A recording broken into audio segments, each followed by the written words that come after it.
Hello. Hello, hello, hello. Ivan Borisov in the chat. Thank you, my man. Like you say here, not just Chelsea, all analysis content, but you found me through Chelsea, which is understandable because that is the content that's doing very well for me at the minute. And I'm a Chelsea fan, so I do the most of it. But thank you for the support, bro. Thanks for being in here early. And can we all drop a like if we're watching now to try and get the stream up and running and get people into the chat so we can discuss Conor Gallagher today, is what we're going to speak about. Let me just get, here we go, tactical board, and we're going to speak about this area of the pitch. I'm going to make that red so it pops out more. Good to talk about this area today. Speaking about Gallagher, so drop a like, and I didn't even mean to say drop a like then. What I meant to say is post a comment if you are here so I can say hello and get things started by seeing who is in the chat. As I said, thanks Ivan for the support. And we are going to speak about the midfield today, particularly about, where is he? Conor Gallagher, and where does he fit? Where does he fit in this system under Maresca with the news today that he might be staying? Hello, Joe. Right, thank you for joining the stream. Please do drop a like. As I said, it does help support the stream and get it out to as many people as possible. This is a bit of a later stream, so I'm not sure how it's going to do.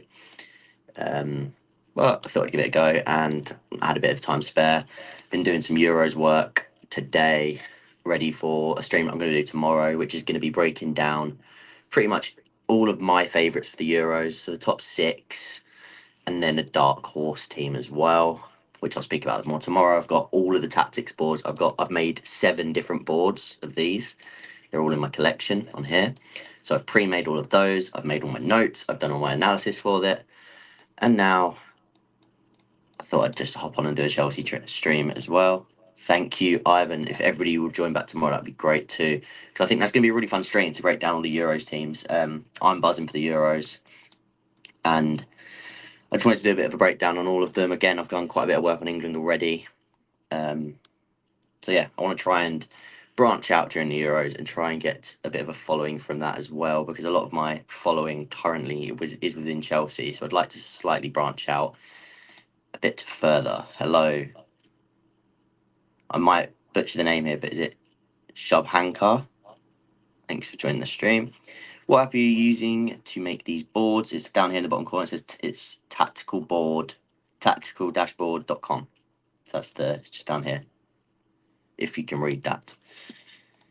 Thank you, Delula. Thank you for the support, and thank you for the kind comment. So, as I said, Euro stream tomorrow. Be there for that. Drop a like on this stream, and let's get speaking. So, with the news about Gallagher, again, obviously ignore. This is now 12 players on the pitch. Sorry, can barely. Yeah, that's fine. I know it. I do know it's faint. That's why I say it out. That's why I said it. No need to apologise. Does this help? No, it doesn't really highlight it. But yeah, tactical-dashboard.com. Very good. I'll use it for it's just easy to illustrate things on it, especially on a stream. And I do use it for my videos as well. Thoughts on Duran? I'll speak about him a little bit at the end of this stream as well, but if you want a full stream dedicated to the forward position, literally go back onto my channel and click live, where I was live about it yesterday, because I've got a massive stream. It was like an hour and a half long, where I mainly spoke about Duran. Yeah, but I might get onto him again in this stream if there's questions about him, because obviously that's a big news today, with Fab coming out and saying that the deal's progressing slightly. Again, nothing major, but so yeah, let's talk about Gallagher. Good way to segue it here. Gonna circle him so that we know who we're talking about. So as I said, ignore this. There's 12 players on the pitch. I know that we're not playing this formation. We are not sneaking an extra man on the pitch, although that would be handy. So, didn't mean to do that. Let's start with Conor. Does Conor have the technical qualities to play in possession-based position football, sorry. And that is what Maresca does, right? So, yeah, no worries, man. Go have a look, and then, yeah, come join back when you're ready. That sounds good to me, man. So with Connor, for me, he'd be perfect in one of these 8 roles. Okay. And what I was going to speak about was, firstly, I think keeping him isn't a bad idea, and I wouldn't be against it because I like what he stands for as a player. I like what he offers you. I think he's a great squad player to have. I think pretty much every team would love to have a Gallagher, and he loves the club, so I don't doubt that he would be willing to play the role of coming off the bench at times and doing his job, not even if it not necessarily sign every game. And we're gonna have a lot of games this year, so rotation is a big thing. He's always fit. He's always available. He's a good asset to have, right? So even if he is on the bench, and this, in my opinion, is the best starting quartet to when you form this 3-2-4-1. I think this is exactly how I want it. Or with Kukurea there, Enzo here, and Reece in here, but definitely with these 3, right? Enzo, Casado, Palmer. Hello, Daniel Knight. Thanks for joining again. You're usually a regular here. Good to see you back. So yeah, those 3 are my favourites for that position, those positions. But I do think Gallagher can play this role very well. I think that's his best role, to be that sort of defensive 8. So he'd almost be understudy to Casado in that sense. But I also think he could obviously play here, right? And again, I'm not saying this is for Palmer, but if Palmer's injured, he could obviously play. He was playing as the 10 last season at times. He can play that Dewsbury Hall role. He knows how to attack from the 8 position. Played as a 10, works hard, can trigger the press with Casado. That would be it's more defensive way of setting up, but of course, in terms of pressing high, it also gives you 2 players that can sort of trigger that pressure in the middle. So that's an interesting dynamic. But again, I always would want this to be a more attacking player. So preferably Gallagher would be in this sort of left defensive 8 role rather than this right attacking 8 role that Palmer is in. So this is where it brings me on to what I was going to speak about with Gallagher. And again, if you have any questions, any opinions on Gallagher, put them in the chat. We will keep this interactive and we will keep talking about anything you guys put in the chat to do with Conor Gallagher, your opinions on him, how you think he could fit in Maresca's system. Because yes, when you say this, I'll go back to it. Necessarily, I don't think his best football will come within that structure because I think he is more of a chaos-driven player. And yeah, we're going to speak about this too, about Carney. I'm going to speak about that in a minute.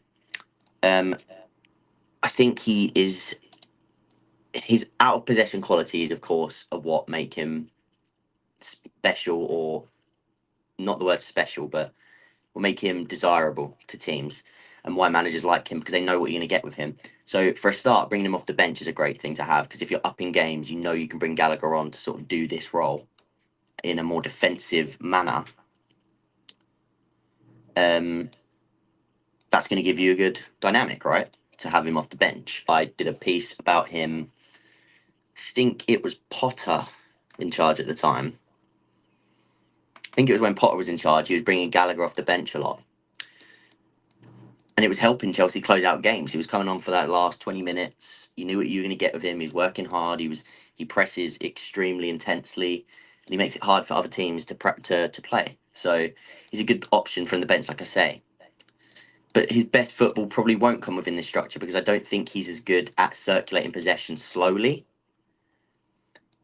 But again, if he's playing in this 8 role, which he would be in this system, instead of, let's just say, Casado, injured, not in the team, whatever, like this, he is a receiver in this scenario. He isn't the one with 100 odd touches deeper on the pitch.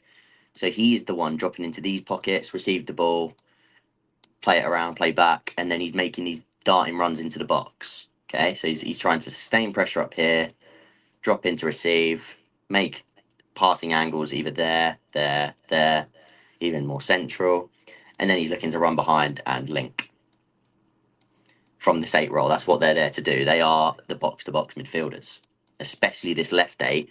Like I said, Palmer's probably a bit more of a freedom 8. This left 8 is a bit more of a defensive box-to-box 8 because, as I said, that will probably be Casado, in my opinion. Very good last season at receiving the ball deep. He was, but the only thing I would say with that is Pochettino is a lot more a lot more direct. Sorry, so Gallagher didn't really have to circulate possession as much. It would be more so he'd pick up the ball in these deep areas, and he would almost look to either drive or play the first ball on to get it forwards. So it's trying to go vertical as quick as possible. Yes, you'd sometimes see little links like this where he'd go into there, and then he's away. And that isn't a bad thing because that is something that you'll see under Maresca as well. But with Enzo, you have a bit more passing quality, whereas Gallagher's a bit more dynamic. Like he's got more dynamism in terms of going box to box in that 8 role. So that is where I see him playing as the 8. Again, I spoke about him yesterday in the stream. I might speak about him again a little bit. If you want to go watch yesterday's stream, you're more than welcome. I can't remember if you were here or not, but I don't mind Duran. It just depends on the price. But again, I might touch on him again soon. Does he have the vision compared to Carney? Like I said, no, I don't think so. So this is where I'm going to touch on. So like I said, we've got Enzo here. Let's get rid of the box. Casado here. Palmer here. So for me, these 3 roles, and again, this could change because you have got players like Cassidy, you have got players like Santos, and you have got other players that can play in these roles. But let's say in cup competition and you're trying to rotate in Conference League, at least in the group stages, and give people minutes. In an ideal world, Lavia plays here, Gallagher plays here, Carney Chukwuemeka plays here, and Gusto plays here. Okay, or Kukurea, it depends what's happening, but that's how I would have it. Okay, as a secondary system, as a secondary box midfield. That, if Gallagher stays, would be my ideal backups in every area. So then, if you're looking, if we want to put them in the boxes like this, then you've got. Why did I put Enzo? Oh, and we've got it like this. If these are your options in midfield, and then let's also just say, do you have Santos as an option? Because I think he can do this either of these 2 roles. And if he can do this role, then Gallagher can move to this role. So Santos is more like your sort of tool in all these areas. So let's put him sort of on the bench here. We'll put him down here with these guys. If these are your 7 options next season in these, and like I say, Santos wildcard, Cassidy goes out on loan, or gets sold, as you said here. Heard they've started considering offers. Again, would make sense. Possibly offers a bit something different in terms of physicality and profile. And again, Ugachuk was another one I think will get loaned out. So a loan could be on the cards in that department. But how would you feel about these areas if you had these 3? Like I say, these 2 in that role, these 2 in that role, these 2 in that role, and Santos sort of plugging in as and where to get minutes. How would that leave you feeling? Conor staying must mean Carney and Cassidy loaned out. Not Carney, in my opinion. He's the secondary in this role. Cassidy, yeah, I agree.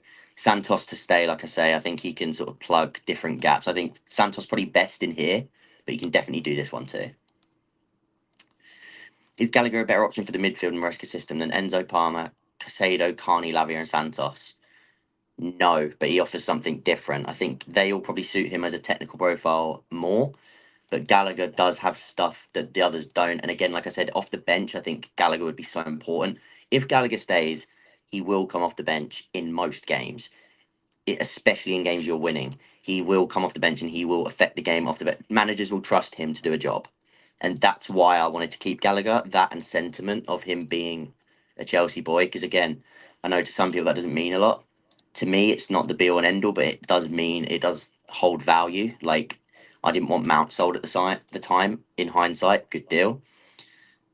But yeah, I do have sentiment towards these players. So Gallagher staying I would be happy with it.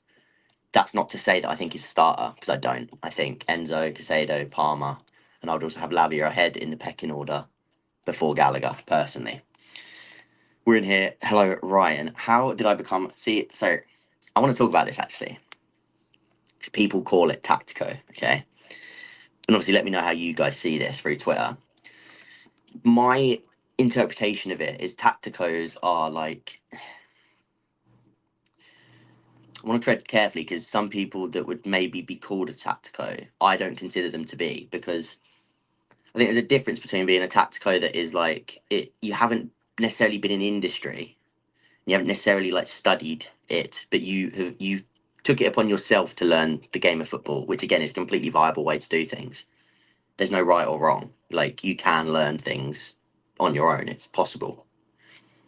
But I feel like tacticos, there's a plethora of them now of what you would call that.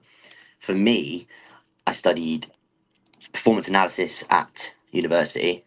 My degree, my dissertation was on performance analysis around the Premier League. Um, I then worked with a few clubs outside of that, gaining experience and learning the actual performance analysis trade and how they do things, scouting, talent ID, that sort of thing, and opposition analysis mainly as well, because that was something important to me to add. Um, and then from that, I've sort of became a football writer. Content creator is now what I'm trying to push into to make it a broader profile of what I can do. And so I can write about more than one team, because when you're working for a club, you're very driven to working about that one particular club. And I like the freedom of being able to, one, speak about Chelsea because that's my team, but then also branch out. And whenever I do work on certain clubs, like lately I've been doing a lot of work on Palace, and it just so happens we're linked to Elise. So today I uploaded a video about Elise to Chelsea. Again, if you haven't watched that, please go watch it. Please drop it a like and leave all your support on there, because that would really help me out. Um, so yeah, I've sort of gone down a few different routes to get to where I'm now.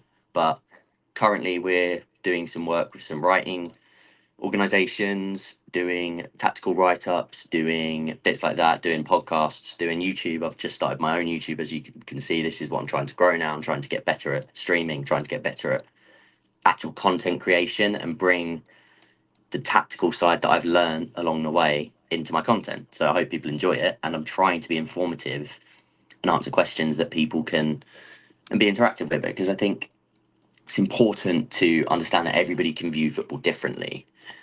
Um, and then just to try and inform people on every possible angle from that. And thank you, man. I appreciate that. And thank you for the support. Where am I? Here. What is Santos' best role, do you think? Again, I think the 6 for me would be his best.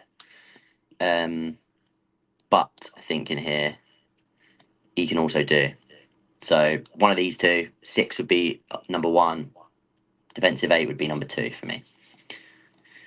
Chelsea been linked with Desiree Doué from Rennes. Yes, I like him. For me, he's a left winger. He'd be up here. And I think he's one of those ones. He's so talented, by the way. If you haven't seen much about him, he's brilliant. So I do really like him. I think it's a good move. Dependent on price. He would be very good competition long run for Mudryk if you could have him and Mudryk as the left wing options. And Kunku can play anywhere. Sterling, if Doué is signed, that would probably mean Sterling is at least being looked at to be shipped on in a year's time at the minimum. But let's see what Sterling does under Maresca. That's another thing to keep an eye on. But I do like Desiree Doué a lot. Do you reckon Conor Lavia Carney midfield will be able to recycle possession? Yes, because of Lavia. So in this role, it would almost be Lavia is the one in here with Gusto. These two press resistant, and I think Lavia can easily be that 100-touch man if he's needed to be. He's got so much more ability on the ball than people give him credit for. People will be very surprised how good Lavia is. I rate Enzo ahead of him just because of how much I love Enzo, but I'm like Lavia I really wanted, and I think he's going to be brilliant for Chelsea. So people are going to be pleasantly surprised with him. So yeah, I do think they can recycle possession absolutely fine, and I also think off the ball, this team is just this box midfield is tough to beat. It's physical profiles everywhere, different types of physical profile as well. Good ball carriers, all 4 of them, pretty decent ball carriers, especially these 2 from deep areas. Like Carney, obviously that's probably his best. He's probably the best ball carrier in there. But yeah, I think these 2 could be dangerous in the Conference League as a pairing. Very, very good, and I'm excited for that part of it as well, because that's the fun of the Conference League, right? So of course we don't want to be there, but now that we are there, let's give these players game time and let's have some fun with it, because they are good players. So you don't like Gusto in this position. I've had this chat with a lot of people. I understand that people want him out here. I think he's way better than people are talking about. I think he's so much better of a player than just being confined to being an up and down body and putting balls into the box. I think, yes, his attacking output is better from this area. So technically astute on the ball, like Reece, can easily play this role in midfield. So good in terms of like so press resistant.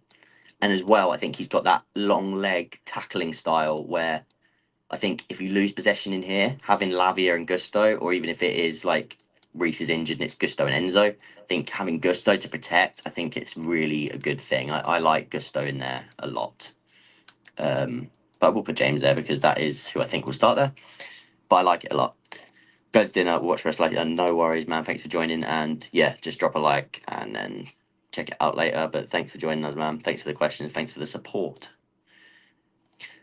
See, I disagree. I think he maybe had like one or two, but I think it was more of a team effort thing. The ones that I remember were where there was like multiple sandwiched issues that then led to him making a mistake in that area. But I do also think that there was a lot of times where he was inverting from the left when he was playing left back and he was showing some real qualities in the middle of the pitch. And I just think he's got such a good technical profile. So we will see, but I think he can definitely do that. But let me scroll back through because there's a few that I didn't touch on. On defence, when Palmer is in the offensive 8 role, I like the idea of Gallagher or Casado offsetting Palmer in pressing duties. Yeah, and this is what I mean. So one of these, whoever playing in this role, and this is when I was talking about Casado being the 8 rather than Enzo, when I was talking about who does what role earlier on.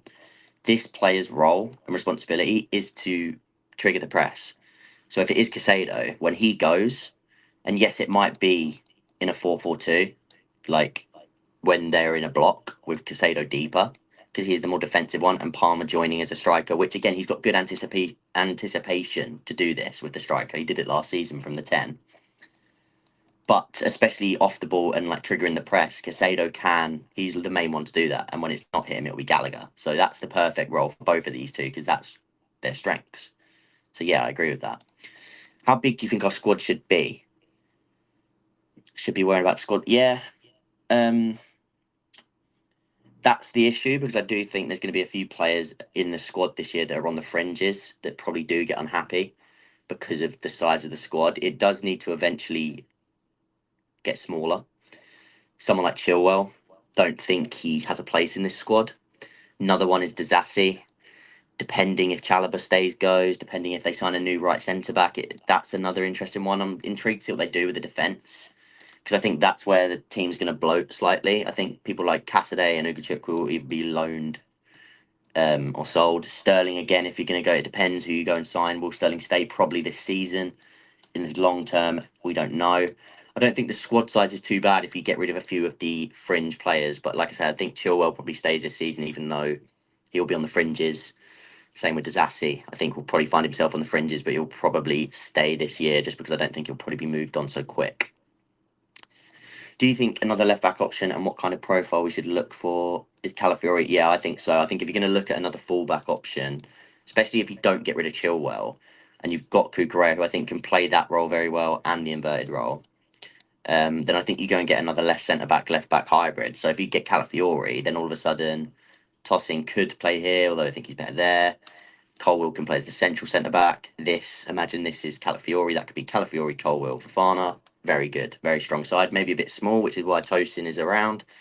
But there's options at that point. So if I was to go and get a left back in without selling Chilwell, left back / left centre back hybrid like Calafiori would be perfect, in my opinion. Right, I think I'm caught up. I think having 7 Yes, I agree. I'm sure you wasn't here when I said it. This is not allowed, but just trying to show the deputy to each one. So Lavia, Gallagher, Carney, and then Gusto would be deputy there. But you're right. This would be a lot easier if you could play like this, wouldn't it? Bowley would like that. His left back shift made us look so much better in build up. Yes, I agree. When Gusto played there, we did look better in build up. And this was before Cucurella was like back and firing too. So that's another point to reference.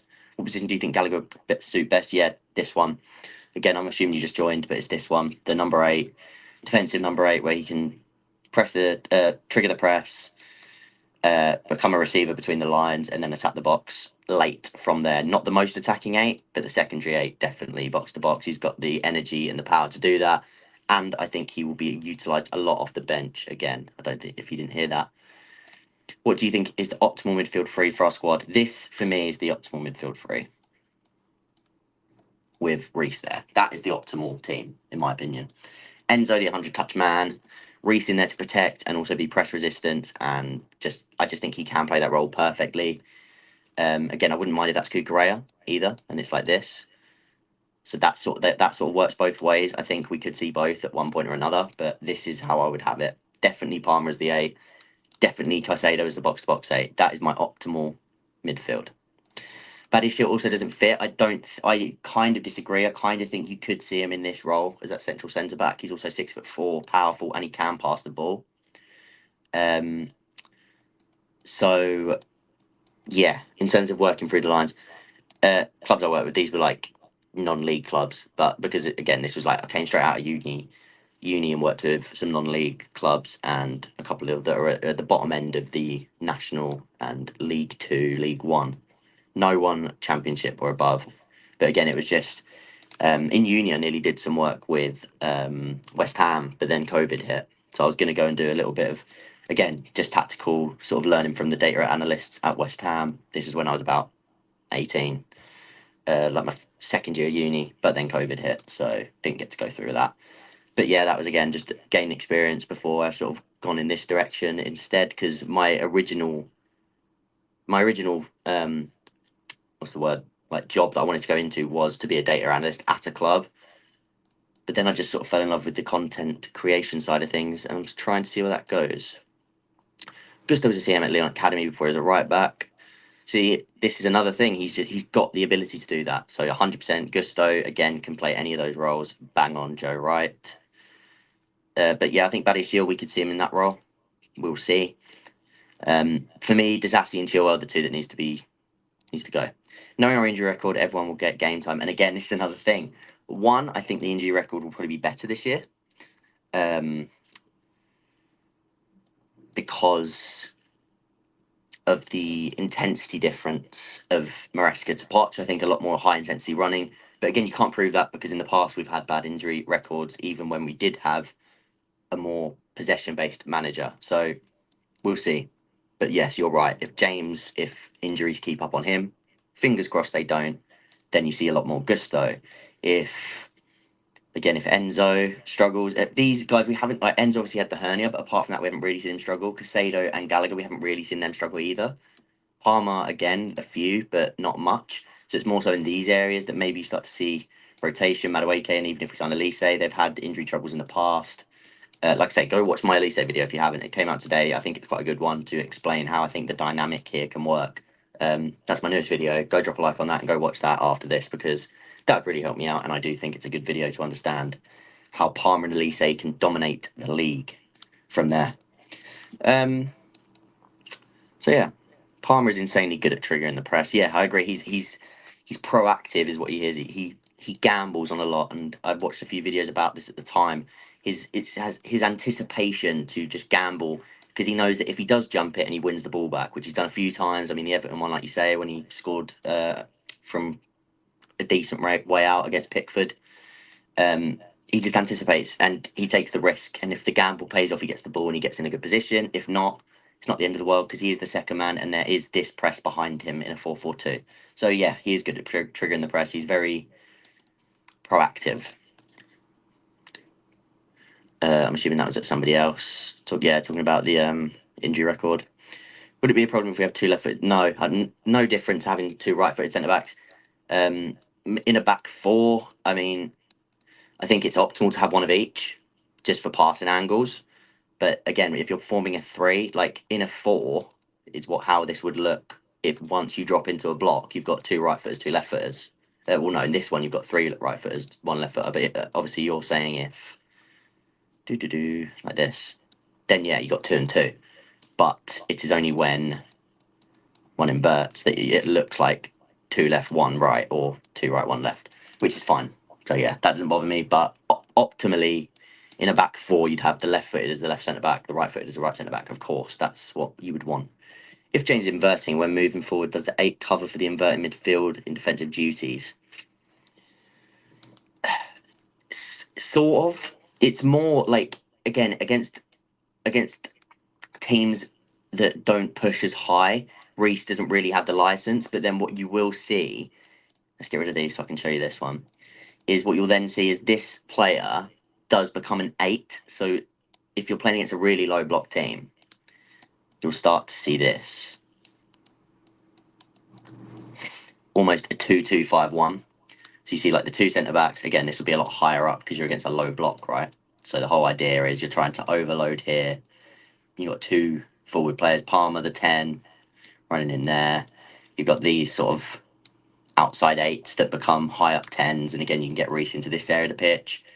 The other sided fullback, which again is like the left centre-back in possession when you're deeper, but they'll push up alongside to protect that number 6. So that was Winks. But again, here I'd have it as Enzo.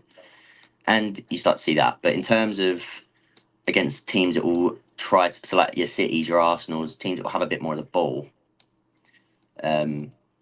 he's sort of in there for technical security. So he is kind of like, he will stay in this area, he'll play short passes, and then when he gets to here, you can still see these sort of crosses from Reece. Because again, once you're pushed up the pitch, even these pivot players, they'll be in this area. That's a ball that Reece has in his locker. That's maybe a curled one, but like this. He has that in his locker. So it won't hamper Reece as much as people think. Yes, I understand that people want his crossing ability to be utilised, but he can do a lot more than that, and he can do multiple roles. Do you think there's a possibility we see Reece as the attacking 8 alongside Palmer? Yeah, I touched on this. So if it was to be the case, it would obviously be Palmer over here, and then you'd sort of start like this, which again, I think Palmer's better in this position, but just for the sake of if this was the case, you would have these 2 swapping in possession to the point where Reece starts higher, which again, I think Reece can do this. I think he's got so much quality to do this. And then, yeah, you get both, and Casado's protecting.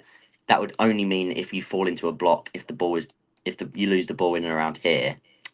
Why am I drawing this? If you do have to collapse into the defence, because again, you're trying to stay in this shape if you lose the ball instantly. But if the other team plays multiple passes, Casado sort of has a little bit of responsibility to cover here until you regain possession. So he's sort of wary of both. But again, Casado did this for Brighton, playing as an inverted right back. So he can do both. I still think we're more likely to see Casado further forward, but Reece can do that. So yeah, you're not wrong in that sense. Keep drawing lines without meaning to. Get rid of the ball. Cool. Doesn't Maresca prefer to have both his 8s to make runs into the box to score goals? Not really. Indeed, yes, they make run. Their importance in making runs is important, not necessarily always to score goals. Like Dewsbury Hall was the more potent attacking 8. Indeed, he wasn't a goal-scoring 8. Like he'd make imposing runs into the box and be a threat, which again Casado can do because he's more likely to, if he loses the ball here, to recover it and get back. Whereas if this is Enzo up here, yes, he probably has a little bit more quality in and around the box. But if he does lose the ball there, I feel like that's just him out of the picture. And again, it's not like he's lazy or anything, because I don't think he is, but I just think he's more protected here.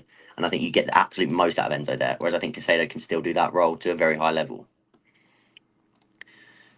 Really hope.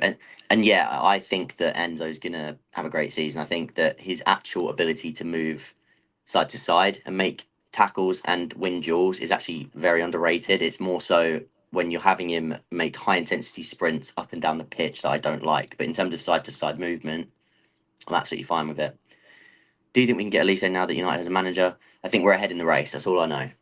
And I say I know. It's the same information that you'll have through aggregators and journalists on Twitter. I think we're ahead. So let's just see. But let's hope so, because I think he makes a massive difference in this squad. Like I say, go watch that video from today.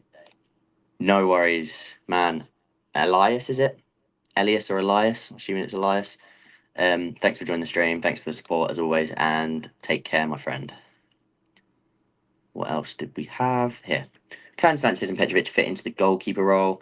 Petrovic, I think, needs time to learn. So, like you're saying here, they become that sort of second centre back and spread it out to become a 4-2 like this.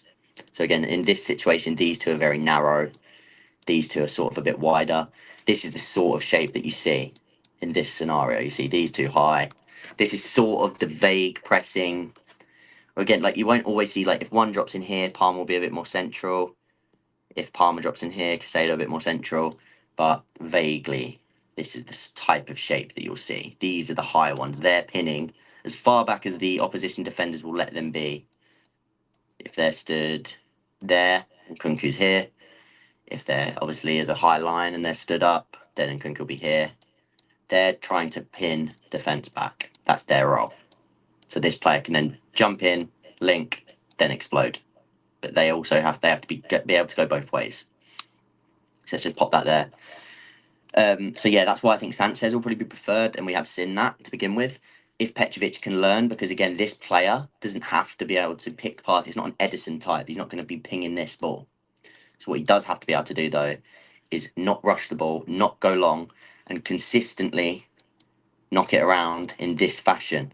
So even if he's under pressure and people they are playing into him like this, it's more so having the ability to go like here, or if you're getting pressed and you've got the shadow press here, then you can sort of clip it into this corner and you can sort of go. But you're trying to make those short circuits is the importance for the goalkeeper, and not feeling panicked, because if they panic and then they just let the ball go long, Maresca won't like that, because that just doesn't leave you in a good position. That's not how he wants to play. When Nkunku plays left wing, I prefer to see Chile at left back. Again, though, right, that completely derails the entire structure at that point, because then you wouldn't be able to play. The only way you would work. Let's Chilwell. I have to make a Chilwell. So imagine we have Chilwell in here. That would be in place of, probably like, let's just imagine Fofana's injured. You'd sort of start like this. So if that was the case, so then you've put Reece to invert to midfield and have two centre backs, three DMs, Enzo, Moya, Reece. So you'd have it like this.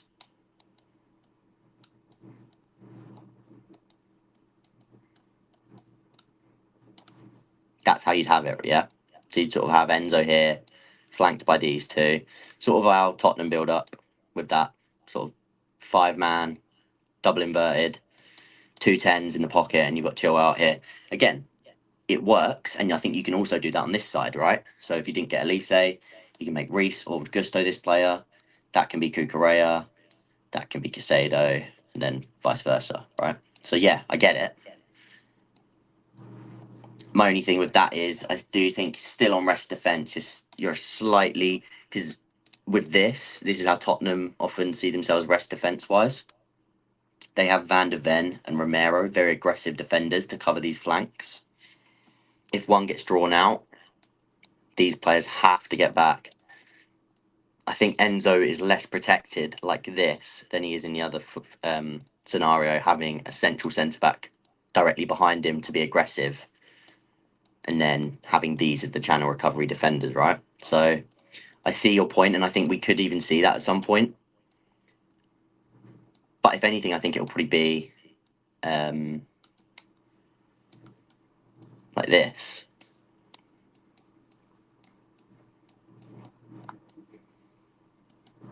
So you still have Casado there, and he's still able to get back, and that offers you almost a six-man defence, because then you've got two that can cover here, he can recover in here. Enzo's still sort of free, and then you have these sort of two, again, that can sort of alternate roles. It's hard to speak about in that sense, but there's a lot you can do with that sort of 2-3 base structure, being the two and then the three, like that. That is something that, like I say, Tottenham do that. Brighton did that at times this season. It is doable, and teams do it. I think I prefer the 3-2 just for protection, and for more so for those channel runners. Unless you literally have Fofana and Colwill both fit, and Colwill at like his peak physicality to deal with those channels, then maybe it works. But they have to be at the top of their game for that to work. And Fofana's so important, but will he be fit? Can Nkunku be a touch line winger? I think he can do it. I don't think it's his best position. So I think there's a lot of better play. I think Mudryk will eventually take this role. And then Nkunku maybe starts as there, maybe starts in here, maybe starts here, maybe starts here. He starts to be dotted around. But I think in the long run, Mudryk has that role to gain if he can get with the system. So, and like it all works for him. So let's speak about Gallagher a tiny bit more because that was the context of the stream. So any questions around Gallagher, and in general, we'll say Gallagher or the midfield box. So again, I know there's 5 players there, but let's speak about this area of the pitch and Gallagher in general. If you want any questions, and also I'm going to quickly check how the stream's doing in terms of likes because I haven't checked yet. Have a swig of water. 30 likes, that is unbelievable. We're on 32 viewers, so I'm not sure how many haven't liked. If you haven't liked already, please go smash the like. Let's see if we can get to 50 by the end of the stream. Obviously, there's not 50 people in here, but if you haven't already clicked it, make sure you go and click it, and then it will bring more people to the stream, and we can try and rise that all the way up to 50 before we end the stream. I think we lost the like there. No, we didn't. We gained one. Okay, so any questions on Gallagher, as I said? So I'll tell you what I'll do. Is we're going to speak about, with Gallagher and these players, we're going to put the backups in each position. And like I said, I want to know a rating of how well you think the team would do with all the backups. Backups in quotation marks because they are just so good. Moyes, CG, and Santos would do the same job. Again, I said I think Santos can do this role, but I think he's better here. I think his control on the ball and ability to spray passes is utilised here most. I think he would be very good there, and he's also very good defensively to protect from that position. But I do agree. I think he's a good receiver between the lines. I think he's quality on the ball. He's got the quality within him to do that role. Yeah, I think he can do both. Screwed up that circle now. There we go. It's better. So yeah, they can do the same job, but I think you'll see a bit of both from Santos. So like I said earlier, though, if you've got 7 midfielders, Gallagher stays. I think we've got genuinely one of the strongest midfielders in the league. I genuinely believe, because these are the backups in each of those positions, and Santos. Who do you think has better backup in those areas than us? And I also think our first choice options in those areas are very strong. I think in terms of the depth we've got in there, I just think there's levels to it. I think this midfield is extremely underrated. And obviously it's young, which is why it probably is underrated and needs time to grow. And again, these won't be playing with each other every week, but hopefully this is the Conference League midfield, at least in the group stages, or the long group stage process, and we see a bit more from that. So that's what I'd like to see. Hey, just got here. What do you think of Duran? Firstly, drop a like. Secondly, there was a video, so the live stream I did yesterday was all about Duran, so I would recommend you go and watch that one first, and I'll touch on Duran at the end of this stream, maybe in the next 10-15 minutes, a little bit just before we end, but there is literally a whole hour and a half stream about him yesterday, so you should probably just go check that one out instead. How do you think we will balance minutes for players now that we can almost field 2 decent starting? Yeah, I think it'll be Conference League and Cup games, like you say. I think the starting 11 will pick itself quite quickly from Maresca, and I think once we have it, he will keep things similar until injuries occur. And then again, in Cups, what will we see? I think so. Let's almost build a second team here, right? So you got, if Kukuret isn't starting, he comes into here, and again, this could be Gusto there, him there, or like that, but. Let's just put it like this for now, because I like Gusto in here. So let's say we have Kukurea. Let's say we end up with Badiashile, Shield, who I think will be the secondary for this role. Secondary. And then, again, if he stays, then I think Chalobah here.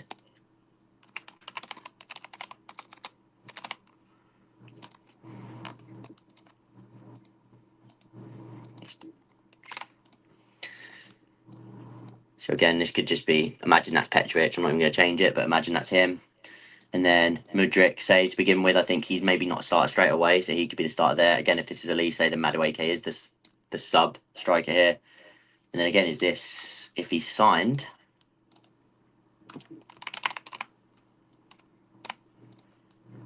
if that is your second team, okay, I'm going to put Petrovic here just to make it clear now, because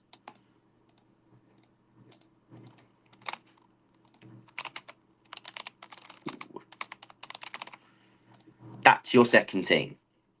How confident are you in that team? Every single player there is not a starter if everything happens the way that we kind of think it could. That, as a second team, is unbelievable. Pretty much every role filled perfectly. Touchline wingers. Perfect box midfield. I really like it. Really like that as a secondary team. To balance minutes. If Gallagher becomes the backup for Casado, where does that leave Santos and Chukwuemeka? Chukwuemeka would be the backup to Carney would be the backup to Palmer in this attacking 8. Santos would be able to play in both these roles. So I think he'd be in here. If Lavia is not fit all the time, if he struggles again, he'd be Enzo's understudy. If Gallagher or Casado are injured, he's that understudy. And he probably ends up playing a bit with the under 21s. And again, in cup competition, he'll get minutes. He will get minutes. I'm not 100% sure, though, that I'd like the idea of him being the 7th choice. I like the fact that he can do it, but I would like him to get a full season again at Strasbourg, really, if he's going to be the 7th choice. So again, if you keep Gallagher, I'd almost be inclined to have give Santos another loan, but we're going to see what he does. And Kunku holding width, like I said, I don't think it's his optimal position, but I think that's what he may have to do. He might end up playing up front, but I think he'd be best in this role. But I think I prefer Palmer there, and I want Carney to get minutes there. I think his second best position in this system is probably the striker. Again, I like Jackson, and I don't mind the striker signing of Duran to offer something different. So we could see Nkunku a lot up front. I do think he could be pigeonholed a bit on the left. We're going to see. I say the difference between the starting box midfield and the backup is a lot smaller than it may seem to is a lot smaller than it may seem to some, as all the backups have the quality and technical ability to play these roles. Yeah, it's smaller, but it's not much smaller. I don't think if it is smaller, because so you got Casado and Gallagher. Gallagher's probably a bit taller. Enzo and Lavia about the same, but Lavia's a bit more of a bulky profile in terms of his figure, like how he carries himself and his build. Gusto, again, probably the same as Reece. Reece is he's a bit bigger built, but I think in height. Carney and Palmer, again, similar. Carney probably quite a bit, couple of inches bigger, maybe. I think what's Palmer 6 foot, Carney 6'1", maybe. Can't think, but again, I don't think it's much smaller. But technically, I think they can all play those roles perfectly, like you say. I think technically they fit into those roles and the technical ability to play those roles very well. Again, it depends on money. If it's 40 million, I agree. If you can get it cheaper, I think it's good, because I think he's a very raw talent, and I think he offers stuff that Nkunku and Jackson don't offer you. Like I say, go watch the video the stream, that I did yesterday. It's the one with Sterling on the thumbnail, and it's literally got Duran in the title. Go watch that one, because that explains Duran in abundance of detail and why I like him, but why I don't like him at 40 million, because that's too much. I know you like Gallagher, but don't you think right? I don't know if you were here earlier, Fred, but I'm going to speak about it again. Gallagher, for me, probably at 50 million, probably is smart to take the money on, right? But I think sometimes you do have to take the fan voice into account, the fan side of you into account. He's a Cobham boy and he loves Chelsea, and that plays a part for me. I don't think he's a starter. I wouldn't start him. If I have everybody available in midfield, I have the 3 that I said earlier ahead of him, and I also would have Lavia ahead of him in terms of quality that they can offer. And I also would play Carney ahead of him in that 10 just to give him more minutes. Gallagher is the second choice in here for me. That's where he has a role. And again, off the bench, very strong. But I don't disagree with what you're saying, because I do think if you're having a second string in that position, if you could get rid of Gallagher and Santos is the second string in there to Casado, and Gallagher's not on the table, and you've ended up with 50 million for him, and then you do use that to bankroll other signings, then yeah, it's clever. It is clever. And I wouldn't have too much of an issue if you get a big fee for him. But again, I'm not going to complain at Keith and Gallagher, because I like him, because of how he feels about the club is very similar to how us fans feel about the club. And you can't undermine that in this day and age. I think it's very important. Hey Connor, W Streams, we have so many young players on loan. Which ones do you think fit the Maresca system next season? First of all, thanks for the support and the kind words. Who do I think fits? Santos probably, technically gifted wise, probably fits best. I think Angelo would fit, but I think if you're going to get Elise, you're going to have two players ahead of him in the pecking order in Elise and Madueke, so he's probably going to just go back out on loan. In terms of others, I don't think there's many that will get a chance straight away. I think a lot of the ones that are out on loan are either going to be sold, if you're talking about the likes of Lukaku and Kepa, or they'll go back out on loan if you're talking about the ones like Angelo. So Santos is the one. I think he's the one that will probably integrate this season. We've sort of seen a bit about it this year. I think he'll be the one that integrates slowly. I agree, but considering we still need to move Kepa, big contract, hard to move. Sanchez taking a big loss, and or Petrovic, I think they will roll with what they have. Yeah, I think so too. I think I'm happy with Sanchez starting this season. I say happy loosely, because I think you can upgrade on him. But if for this season, if you can try and get rid of Kepa, and you just end up rolling with these two this season, and you do get rid of Kepa, which is a plus, that's a positive piece of business, getting rid of him on the wages he's on. I think you can roll with that for a year, see if Petrovic does improve that short circuit passing, and if he doesn't, then of course you do go out looking for another first team goalkeeper. But for the meantime, I don't mind it. I would like Bolka, but I don't mind it. Don't mind it at all. There's other areas that I would go into first. So yeah, Gallagher, like I say, I think I've made my point on him quite clear. I think I like him as a person. I like him as a player for what he stands for and how much he loves the club and that passion that he brings to the club. I think he can be a brilliant squad player from the bench in massive games. You know what you're going to get from him. If you want to be more defensive in a game against the likes of City, brilliant player to have in the team. Big out of possession player. Does have better in possession qualities than he first did, and he's improving on those. And he'll be a great squad player to have. But again, I don't disagree that if you have 50 million on the table for Gallagher, it's a tough one to turn down. And just because he's saying about a new contract, I wouldn't be surprised if he still leaves. So we're not sure who gets sold if Gallagher stays. I don't think anyone. I think he's still. I think the most likely thing is you see Santos loaned out, even though they said they'll probably try and keep him. I think that's the most likely. But I don't think anyone would get sold. If you mean in terms of PSR, I think they're obviously trying to get rid of the obvious ones like Kepa and Lukaku. Probably Chalobah as well for a bit of PSR. Broja, I think, is definitely going to. Matson's probably going to end up going either way for that release clause. So I think there's a lot of sales around it that can make sense. Andre's also technically much better than Conor. Yeah, I think I wouldn't say much better, but I think he's technically better and he has a much higher ceiling, technically. But yeah, Gallagher's also a massive out of possession weapon. So there is that. If we were to let Conor go, which I am against, would you maybe look to replace him? Yeah, I wouldn't replace him. If he goes, then Santos is just that. And we have 6 players. We have Enzo Lavia. And again, Lavia can play this role too.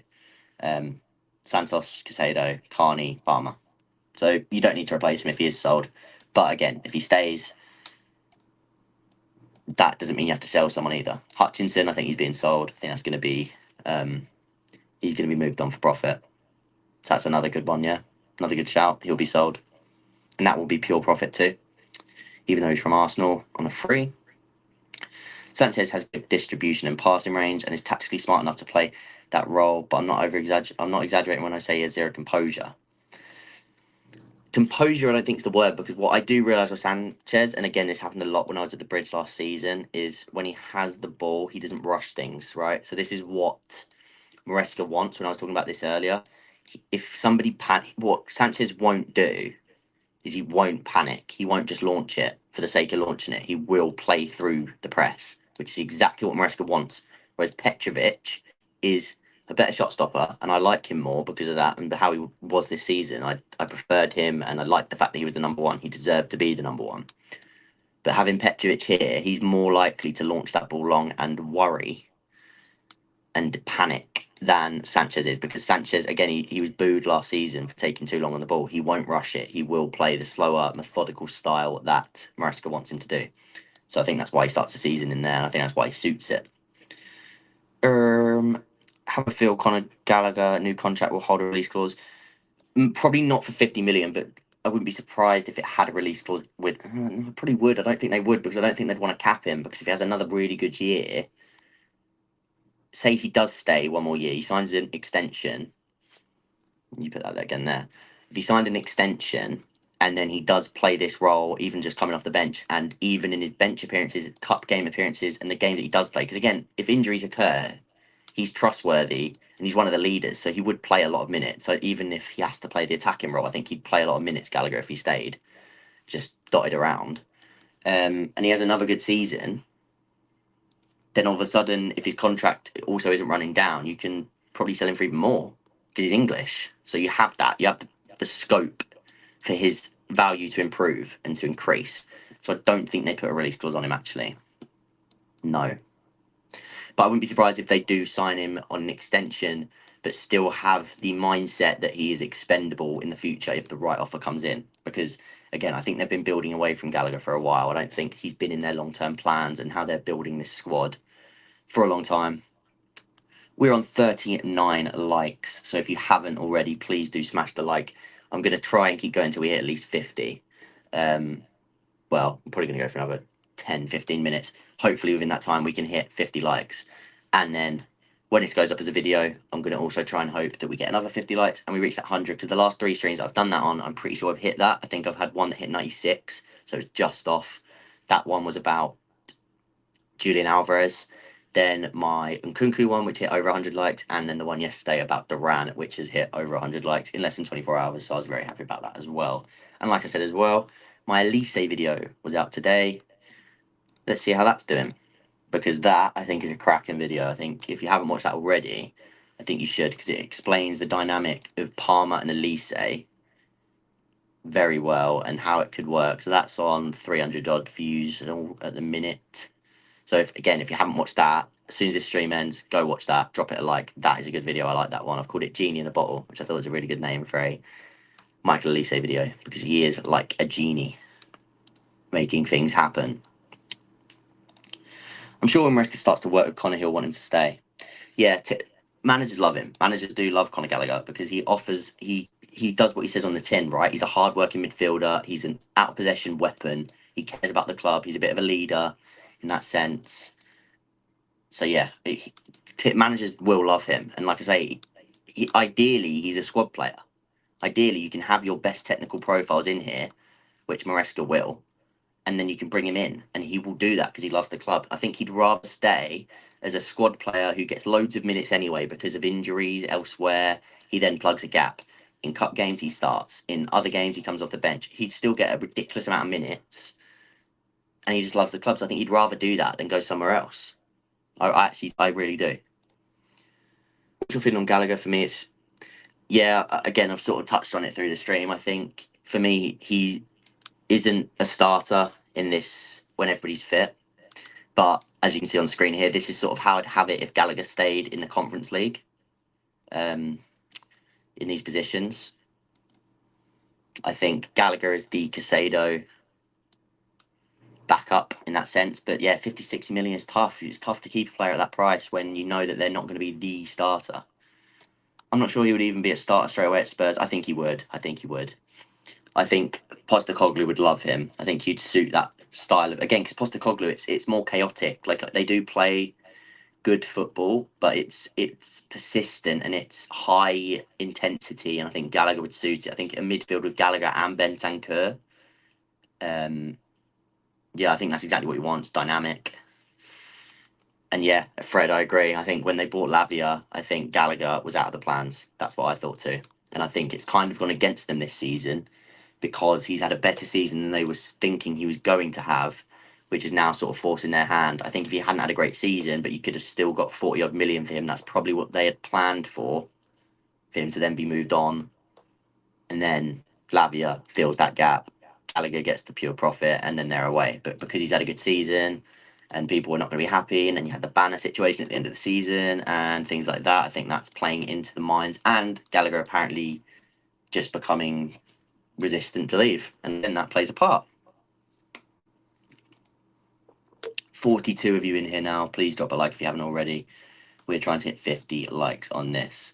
Fred on the Elise video is really good. Thank you very much, Fred. I appreciate that. I was happy with the Elise video. Like I say, I'm hoping it will do well in the next few days, overnight. And again, if you haven't liked it, that will help because it helps spread it to the algorithm. But yeah, I hope it will do really well because I think that it tells you exactly what you need to know about him and Palmer as a duo and how I think we'd have the best right side in the league if you ended up with Elise, Palmer, and then you got Reece and Gusto as that right back option. I think you end up with the strongest. I'm trying to figure it out if I think it's the strongest because you've also got Saka and Odegaard. But I do think long term you've got the strongest one there. Conor was captain most of the season too, yeah, and I think that's a big thing. Leadership. I think he offers, and again, if Chalobah stays, I think he offers that too. This is a team that just lost Thiago Silva that has to play a part.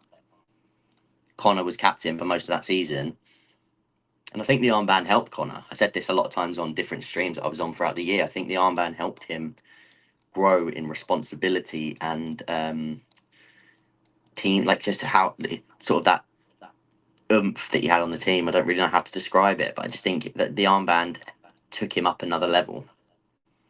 So I was happy that he stayed as captain for the season. I thought he did well.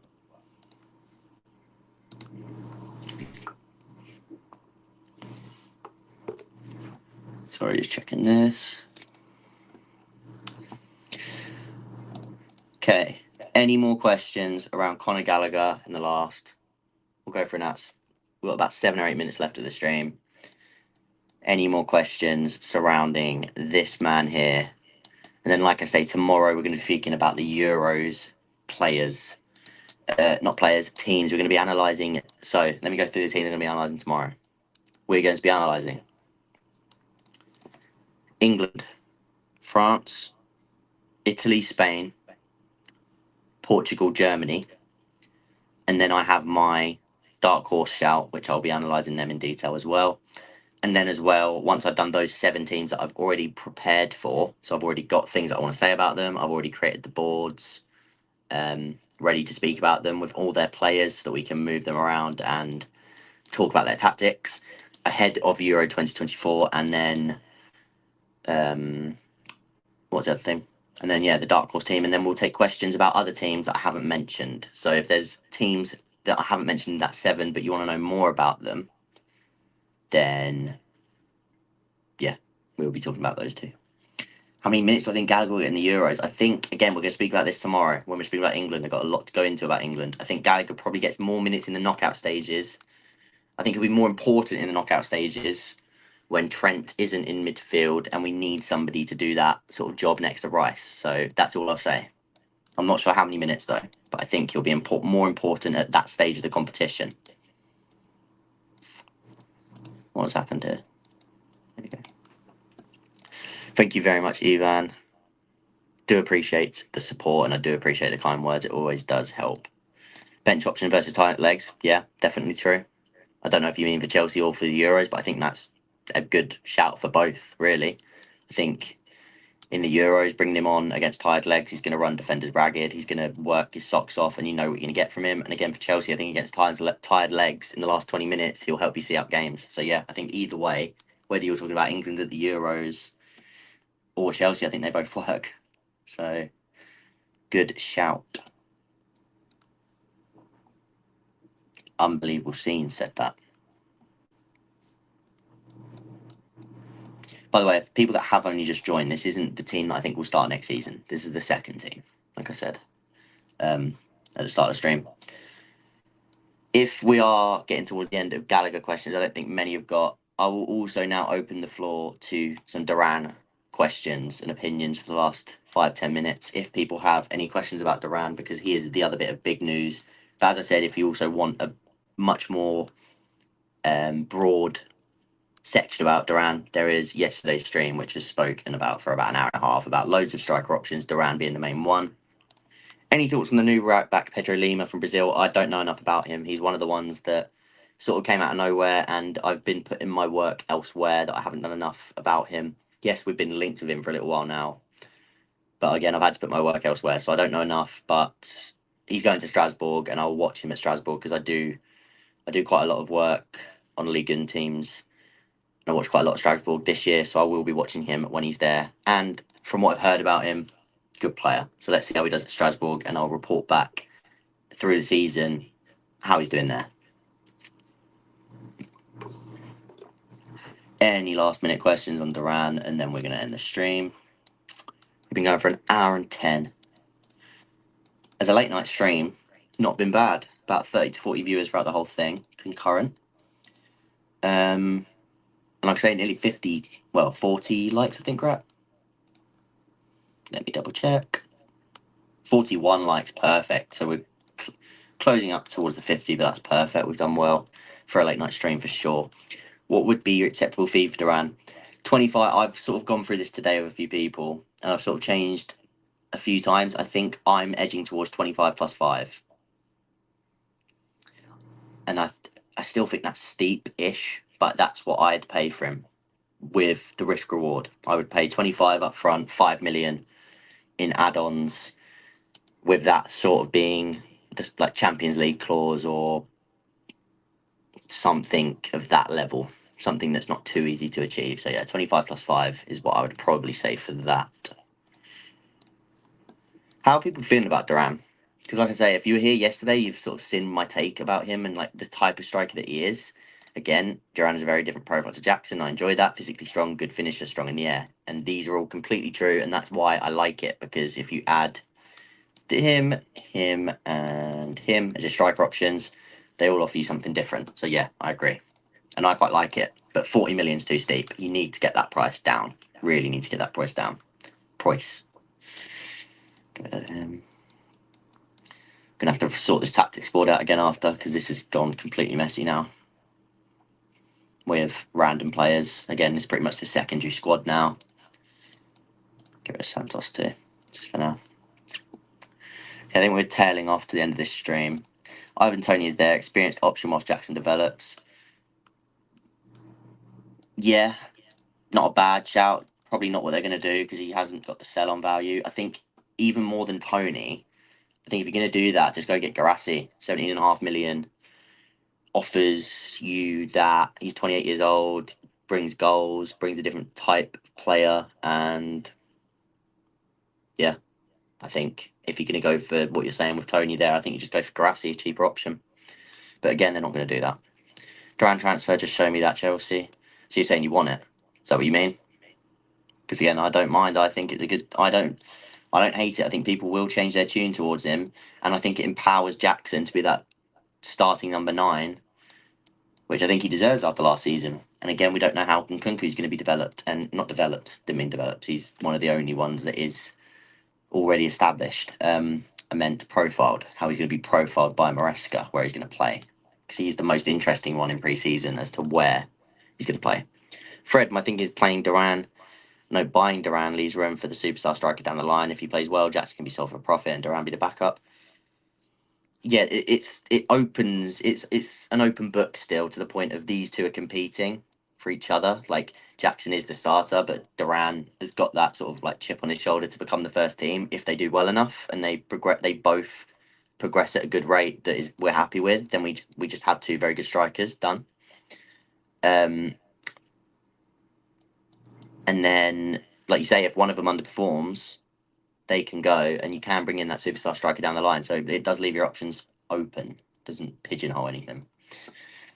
Chelsea looking at Duran just shows Chelsea must have a lot of faith in Jackson. Sorry for last. Yeah, so yeah, well, like you said here, but you've just retyped it here and added the bit that you missed.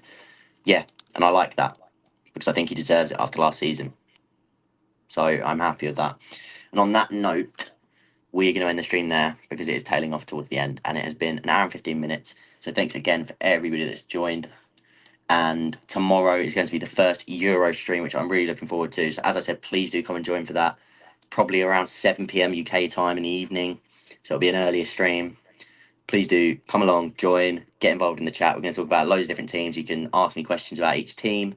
You can ask me to analyse other teams that I haven't spoke about by the end. You can find out my predictions for the Euros, my dark horse, which is going to go into a bit of detail about, because I do like the look of them as a dark horse team for the Euros. And yes, that's the stuff we're going to be doing tomorrow. So thank you, mate. See you tomorrow. Thank you very much. Keep the good work. Thank you a lot, Joe. Thanks for joining again. Thank you, Ivan.